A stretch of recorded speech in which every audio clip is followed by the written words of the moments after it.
Lesia, you were there yesterday in the Ukrainian parliament as Boris Johnson made that landmark speech. How was it received?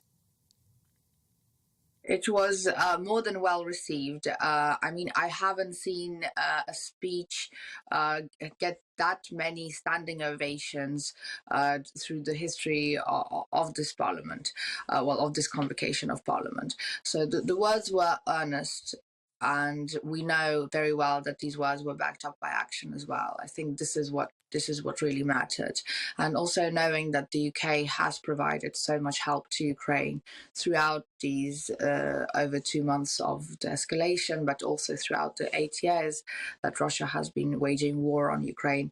That also is something that really got that speech so much support yesterday. Lesia, what about the Mariupol refugees? What's the latest situation there? The evacuations are going on. Most of them, I'm happy to say, are going according to plan. People are getting to safety. It's a huge blessing to see families with small children who got out and who are able to seek medical care.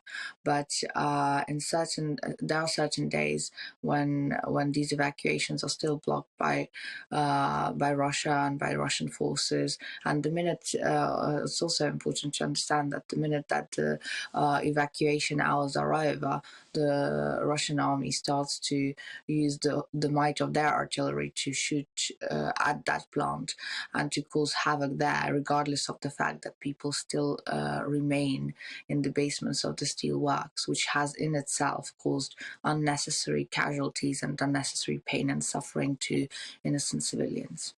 Tell us a little bit about the journey that those people escaping from the steelworks have been through, because it took a very, very long time before we saw them finally yesterday. And my understanding is that various checkpoints, the Russians were making sure that they were all civilians, and in some instances removing phones, deleting photographs, footage that people may have and may take out as testimony to the Western world.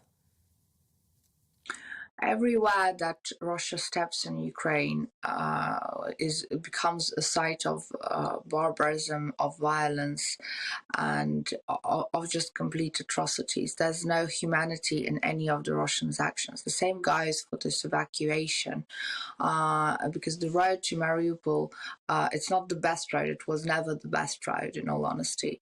But now, with the military action intensifying all around there, these buses and these cars, they have to take a lot of village side roads, which are even in a worse condition. And at the same time, they are also packed full of Russian checkpoints. So I would imagine that people would go through some 20 or more checkpoints. At every single one, the Russians will open up the car, check the documents, check the people, check the phones, check the things, if there are any things in the car. And they're just there to inflict even more hell on the people who have been through the worst of it over the last 2 months. Just finally, so many people have tried to broker deals, have tried to make a peace process work, the latest being the head of the Roman Catholic Church, the Holy Father, the Pope.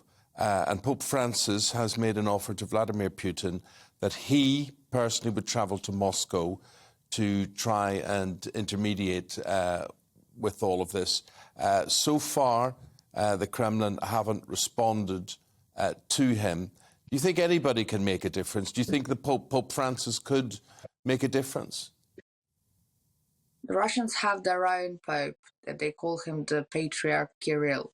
And Patriarch Kirill is the mastermind of the Russian world ideology. And the Russian world is such that only Russia is the greatest nation, and that there must be a big Russian empire, and all the smaller countries around Russia are not in fact countries at all, and they don't have a right to exist. And first and foremost, that goes for Ukraine. So when you are dealing with people who firmly believe in these statements that other nations have no right to exist and that Russia is the supreme nation, then I don't see how anybody can talk any sense into them.